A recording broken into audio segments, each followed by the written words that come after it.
वृंदाने राजेश्वरला सांगितले तिला हे मूल नको आहे. आता पुढील भाग. वृंदाने राजेश्वरकडून परवानगी घेण्याचा प्रयत्न केला.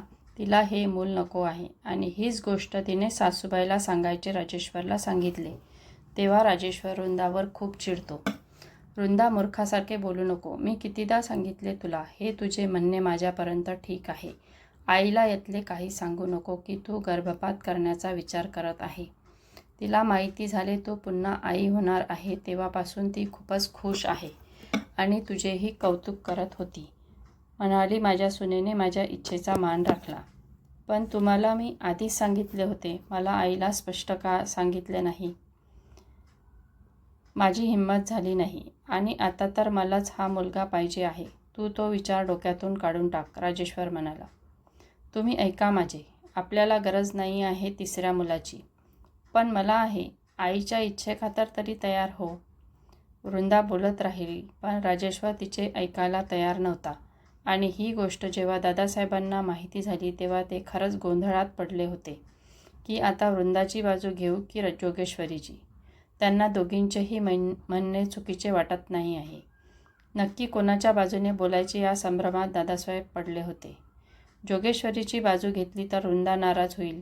तिची नाराजी दाखवणार नाही, पण मनातून तिला असे वाटेल की मी सुद्धा तिच्या बाजूने उभा राहिलो नाही आणि जोगेश्वरीला विरोध केला तर ती नाराज होईल आणि तिची नाराजी पत्करणे तर मला जमणार नाही. शेवटी त्यांनी हा निर्णय घेऊन राजेश्वरला म्हटले, राजेश्वर, आता काय करायचे ते तुझ्यावर आहे. तू निर्णय घे आणि वृंदा नाराज नाही झाली पाहिजे याचा पण विचार कर. यात मी काय करायचे काय नाही करायचे हे सांगू शकत नाही. तो तुमच्या दोघांचा सर्वस्वी प्रश्न आहे. दादासाहेबांनी यातून हात काढल्यावर राजेश्वर काहीच बोलला नाही. परंतु त्याने आधीच सांगून ठेवले होते वृंदाला की तो आता आईच्या म्हणण्याला सहमत आहे. त्यामुळे त्याला हे मूल हवे होते. दोन्हीकडून वृंदाची नाराजी होत होती. राजेश्वर पण ऐकायला तयार नव्हते आणि जोगेश्वरी तर बिलकुल नाही. वृंदाची घुसमट सुरू झाली. ती स्वतःसुद्धा संभ्रमात होती. तिला हे मूल नकोच होते, पण राजेश्वर आणि जोगेश्वरी यांना कसा विरोध करायचा? एकाच घरात राहून त्या दोघांशी विरोध पत्करून राहणे कसे शक्य आहे? त्यांचा विरोध पत्करून घरात राहणे मला जमणार नाही आणि मला माझे हे मूल वाढवणे म्हणजे माझ्या इच्छेविरुद्ध होईल. मी दोनपैकी कोणता निर्णय घेऊ हे तिला कळत नव्हते. तिने राजेश्वरला हे सुद्धा समजावण्याचा प्रयत्न केला की वृंदाचे शरीर आता तिसरे मूल होण्यासाठी तयार नाही आहे. 2 मुलींचे एक सोबत करता करता ती थोडी थकली होती आणि अशक्त पण झाली होती. त्यात हे तिसरे मूल येणे म्हणजे अजून तिच्या शरीराला त्रास वाढला असता. म्हणून पण तिचे मन या गोष्टीसाठी तयार होत नव्हते. त्यातल्या त्यात तिला डॉक्टरांनी सुद्धा सांगितले होते की तुम्हाला तुमची खूप काळजी घ्यावी लागेल. हे तिसरे मूल होणे म्हणजे शारीरिक त्रास वाढवणे आहे. समोर जाऊन तुम्हाला बऱ्याच गोष्टींना सामोरे जावे लागेल. परंतु हे राजेश्वरला समजत नव्हते. जोगेश्वरी एक स्त्री असून तिलासुद्धा हे समजले नाही तर राजेश्वर तर दुसरी गोष्ट आहे. वृंदाचे मन आणि शरीर दोन्हीही जबाबदारी घ्यायला तयार नव्हते, पण तिला हे माहिती होते की राजेश्वर आणि जोगेश्वरीसुद्धा ऐकणार नाही. या सर्वांमध्ये काही दिवस अजून निघून गेले. शेवटी वृंदाने निर्णय घेतला. राजेश्वर आणि जोगेश्वरी दोघेही खूप खुश होते. वृंदा आता मान्य झाली. तिने हे मूल होणे स्वीकारले आहे असे त्यांना वाटत होते.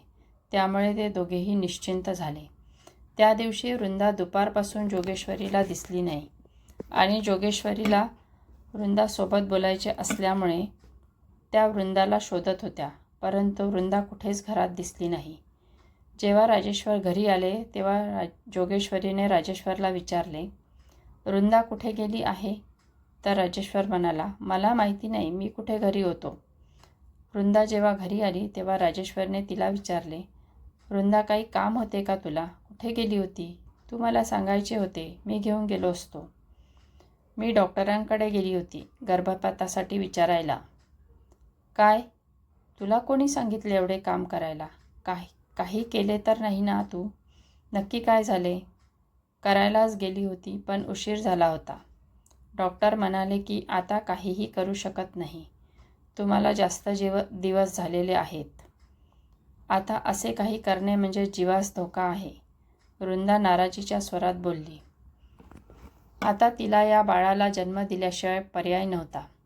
राजेश्वरला हे ऐकून समाधान झाले, पण तेवढाच वृंदाचा रागही आला होता.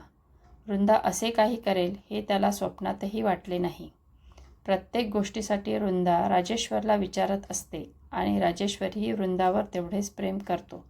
मग आत्ताच वृंदाने एकटीने हा निर्णय का घ्यावा आणि ती मला न सांगता डॉक्टरकडे कशी काय गेली, या गोष्टीचे त्याला खूप आश्चर्य वाटले.